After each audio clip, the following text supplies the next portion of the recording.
Revolusi Industri 1.0 ini ditandai dengan penemuan mesin uap oleh James Watt pada tahun 1784 atau sekitar abad ke-18. Pada masa ini, produksi barang masih didominasi oleh tenaga manusia dan hewan. Mesin uap muncul sebagai inovasi utama menggantikan tenaga manusia dan hewan dengan mesin untuk meningkatkan efisiensi produksi. Sebagai contohnya, mesin uap digunakan dalam pabrik tekstil untuk menggantikan tenaga manusia dalam memutar alat tenun, mempercepat proses pembuatan kain. Revolusi Industri 2.0.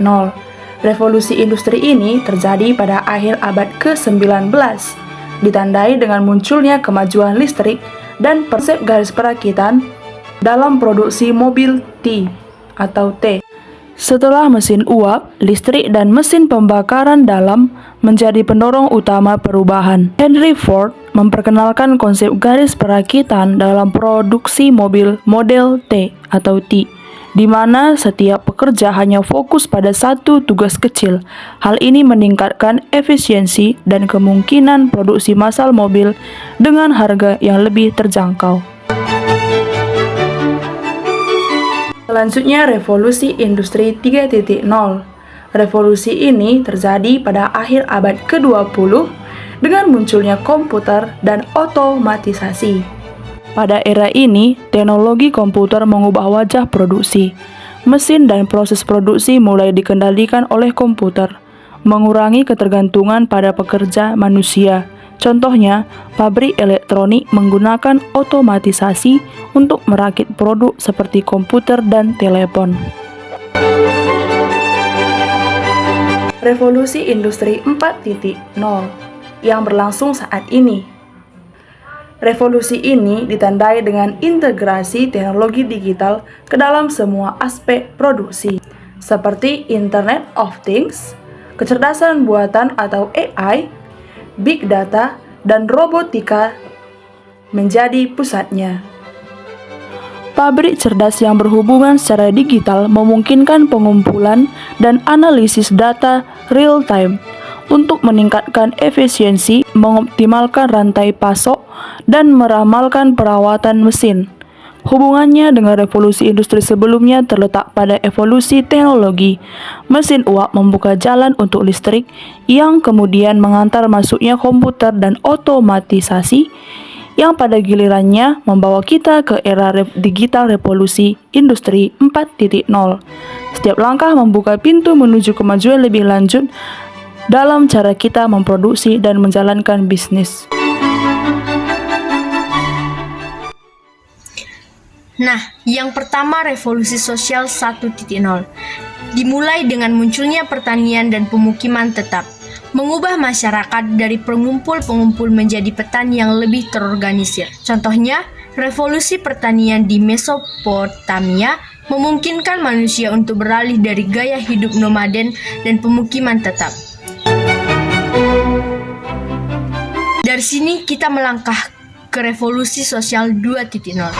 di mana revolusi industri muncul, mengubah ekonomi dan pertanian menjadi manufaktur. Contohnya adalah revolusi industri di abad ke-18 di Inggris yang memperkenalkan mesin dan teknologi baru.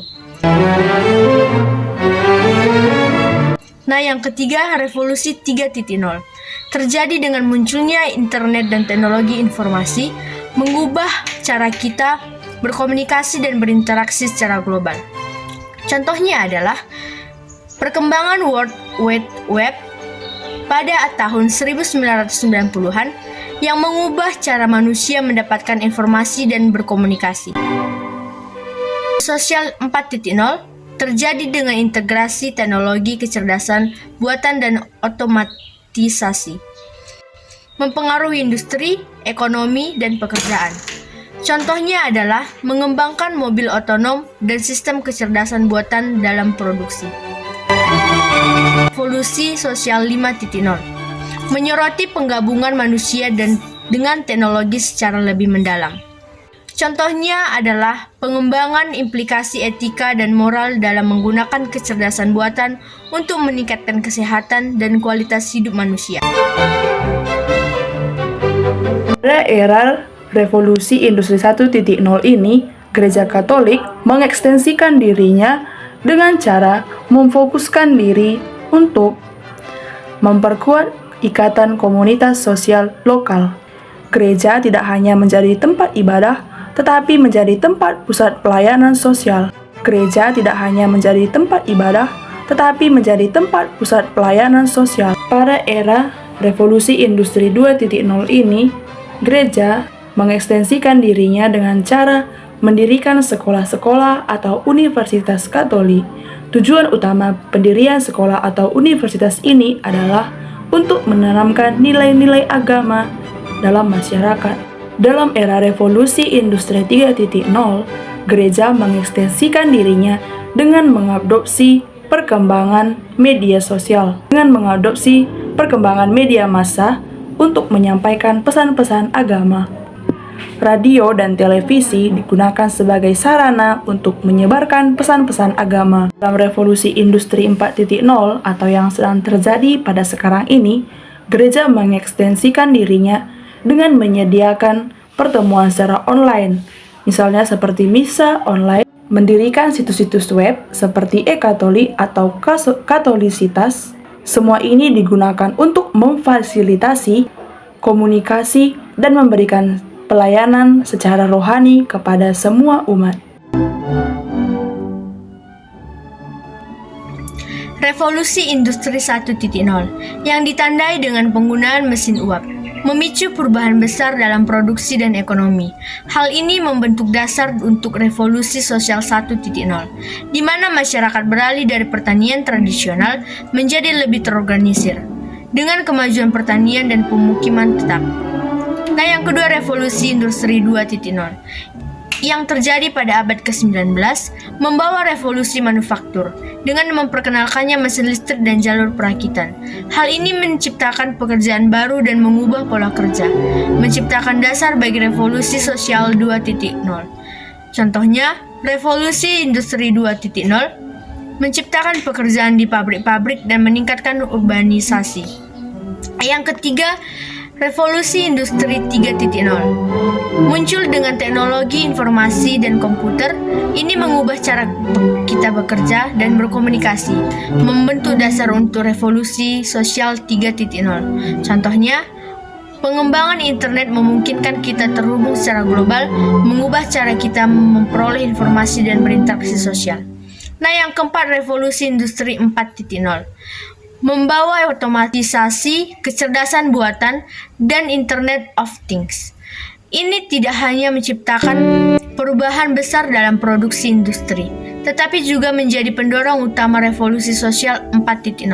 Contohnya, perkembangan mobil otonom dan pabrik pintar mengubah cara kita bekerja dan hidup sehari-hari.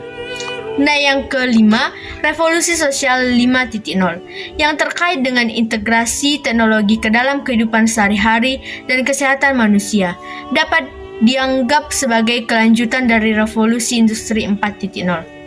Misalnya, penggunaan teknologi biomedis dan kecerdasan buatan untuk meningkatkan kecerdasan manusia adalah contoh konkret dari bagaimana teknologi industri terkini berdampak pada masyarakat secara keseluruhan.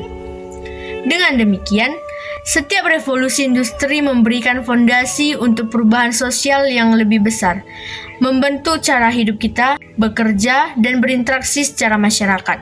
Revolusi industri dan sosial saling terkait, menciptakan transformasi mendalam dalam sejarah perkembangan manusia. Sekian, dan terima kasih